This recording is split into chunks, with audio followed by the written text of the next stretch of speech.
నమస్తే, welcome to our channel. నేను మీ సిరి. జగన్మోహన్ రెడ్డి గారు చేసిన ఫ్రాడ్ని టూకీగా అయితే తను చెప్పడం జరిగింది. అలాగే మన ప్రజారాజ్యం పార్టీని కాంగ్రెస్ పార్టీలో విలీనం సీక్రెట్ కూడా తను వెల్లడించడం జరిగింది. సో ఈ అంశాన్ని మనకు వివరించడానికి మనతో పాటు ఉన్నారు ప్రముఖ senior journalist, political analyst C S Rao గారు. నమస్కారం సార్. ఇప్పుడు చూస్తున్నట్టయితే పవన్ కళ్యాణ్ గారు కొన్ని వ్యాఖ్యలు అయితే చేశారు. ఏంటంటే జగన్మోహన్ రెడ్డి గారు చేసిన ఫ్రాడ్ టూకీగా చెప్పడం అండ్ ప్రజారాజ్యం పార్టీని కాంగ్రెస్ లో విలీనం చేసిన సీక్రెట్ కూడా తను చెప్పడం జరిగింది. సో దీన్ని అసలు ఎలా చూడాలంటారు?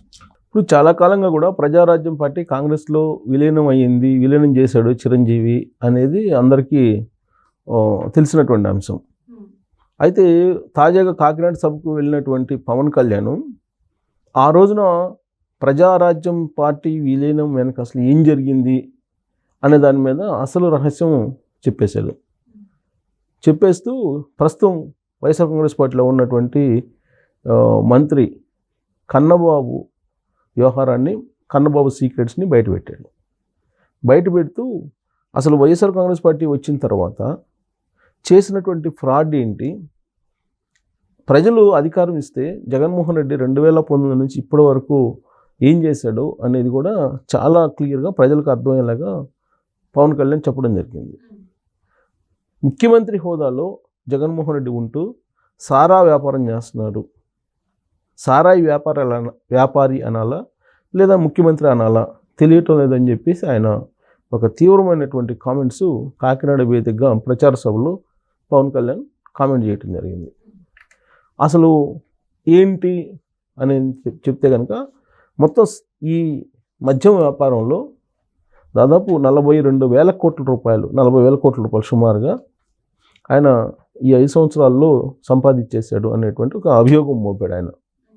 ఎందుకు అంత అభియోగం మోపాడంటే పవన్ కళ్యాణ్ 2019 ఎన్నికల సందర్భంగా మద్య నిషేధం చేస్తానని చెప్పేసి మహిళలకు హామీ ఇచ్చాడు.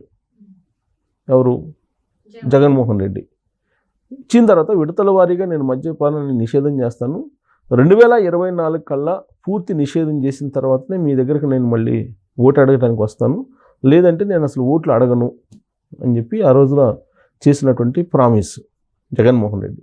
మాట తప్పని మడమ తిప్పని నేతగా వైఎస్ఆర్ కాంగ్రెస్ పార్టీ వాళ్ళు జగన్మోహన్ రెడ్డిని కొలుస్తూ ఉంటారు. దైవాన్ని కొలిసినట్టు కొలుస్తూ ఉంటారు వాళ్ళు. దైవాన్ని కొలుస్తున్నట్టు కొలవబట్టే ప్రజాస్వామ్యంలో ఆయన్ని ప్రశ్నించలేకపోతున్నారు. వాస్తవంగా అయితే చెప్పినటువంటి మాట తప్పారు అని చెప్పి నిలదీయాలి, ఆ పార్టీ వాళ్ళే నిలదీయాలి. ఎందుకంటే గ్రౌండ్ లెవెల్లోకి వెళ్ళాల్సినట్టు వాళ్ళు వాళ్ళ పార్టీ క్యాడర్ వెళ్ళాలి గ్రౌండ్ లెవెల్లో. ప్రతి వాళ్ళు పోయి జగన్మోహన్ రెడ్డిని అయితే అడగరు కదా ప్రజలు. క్షేత్రస్థాయిలో క్యాడర్ వెళ్తుంటారు. క్యాడర్ వెళ్ళినప్పుడు ప్రజలు జగన్మోహన్ రెడ్డి ఏం చెప్పాడు 2019 ఎన్నికలప్పుడు ఓట్లు అడగనన్నాడు కదా, మద్య నిషేధం చేసిన తర్వాతే ఓట్లు అడుగుతానన్నాడు కదా, మరి ఇప్పుడు మీరు ఓట్లకు ఎందుకు వస్తున్నారని చెప్పి నిలదీసేది క్యాడర్నే. అందుకని క్యాడరే జగన్మోహన్ రెడ్డిని నిలదీయాలి ఫస్ట్. ఆ రోజు చెప్పారు కదా, ఎందుకు మద్య నిషేధం చేయలేకపోయారు, లేదా బహిరంగ క్షమాపణ చెప్పాలి ప్రజలకు అని చెప్పి ఆ పార్టీ క్యాడరే నిలదీయాలి. అలాగే ప్రత్యేక హోదా మెడల్ వంచి తీసుకొస్తానని చెప్పారు కదా, అది కూడా తీసుకురాలేకపోయాము, ఎందుకు, రీజన్ ఏంటనేది చెప్పాలి, లేదంటే క్షేత్రస్థాయిలోకి వెళ్ళి ఓట్లు అడిగేటప్పుడు మమ్మల్ని నిలదీస్తున్నారు అని చెప్పి వీళ్ళే జగన్మోహన్ రెడ్డి మీద ఒత్తిడి తీసుకురావాలి. ఇలా చెప్పుకుంటూ పోతే సిపిఎస్ రద్దు కానీ, లేదు విశాఖ రైల్వే జోన్ కానీ, అమరావతి రాజధాని విషయం కానీ, పోలవరం పూర్తి చేసేటువంటి అంశం కానీ, ఇట్లా దాదాపుగా ఒక 140 హామీలు ఉన్నాయి. అందులో మెగా డిఎస్సీ అంశం కూడా, మెగా డిఎస్సీ అంశం ఉంది. ఇవన్నీ చాలా దాదాపు 140 ఉన్నాయి ప్రధానమైనటువంటి హామీలు. ఇవన్నిటి కూడా వివరణ ఇవ్వకుండా ఉంటే జగన్మోహన్ రెడ్డి క్యాడరు ప్రజల్లోకి వెళ్ళి ఓట్లు అడిగేటువంటి పరిస్థితి ఉండదు. ఇమీడియట్గా క్యాడరే కదా అడిగేది క్యాడరే. సో క్యాడర్ అడుగుతారు కాబట్టి వాళ్ళకి సమాధానం చెప్పాలి. సో కాబట్టి వాళ్ళకి సమాధానం చెప్పే పరిస్థితిలో క్యాడర్ ఉండదు కాబట్టి వాళ్ళే నిలదీయాల్సిన పరిస్థితి ఉంటుంది.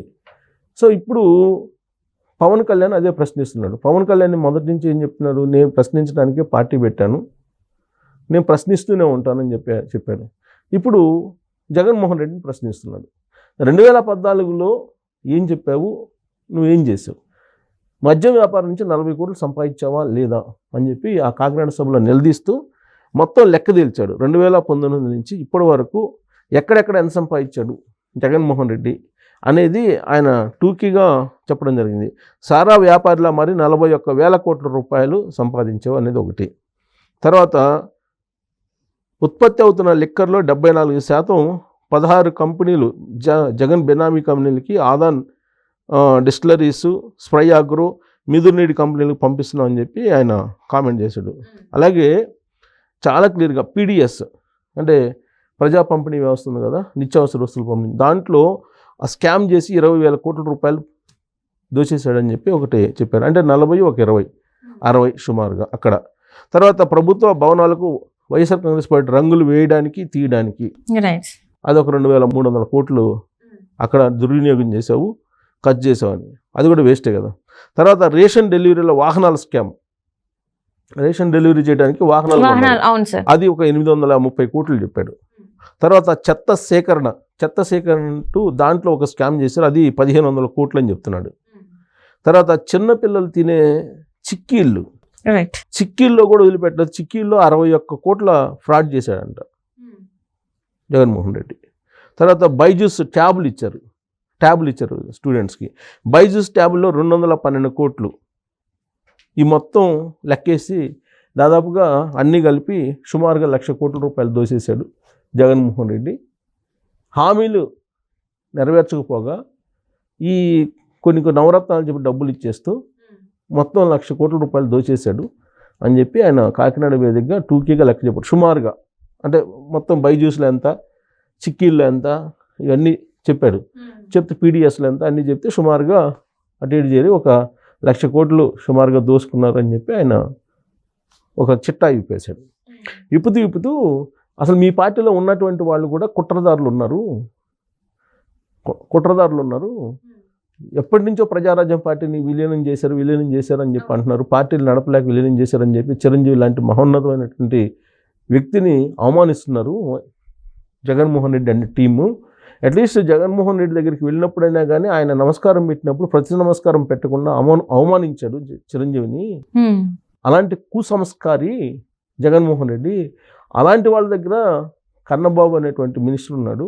ఈ కన్నబాబే ఒక పెద్ద కుట్రదారుడు అని చెప్పి కన్నబాబు గురించి మాట్లాడటం జరిగింది. కన్నబాబు ఎవరంటే ఆయన జర్నలిస్ట్గా ఉంటూ, నాకన్నా కొంత సీనియర్ జర్నలిస్ట్ ఆయన జర్నలిస్ట్గా ఉంటూ ఆ తర్వాత పాలిటిక్స్లోకి వచ్చి పాలిటిక్స్లో నుంచి ఆయన ప్రజారాజ్యం పార్టీ నుంచి ఆయన ప్రస్థానం ప్రారంభమై ఆ తర్వాత మినిస్టర్ అయ్యి ఆయన మినిస్టర్ క్యాబినెట్ జగన్మోహన్ రెడ్డి దగ్గర కూడా ఉన్నాడు.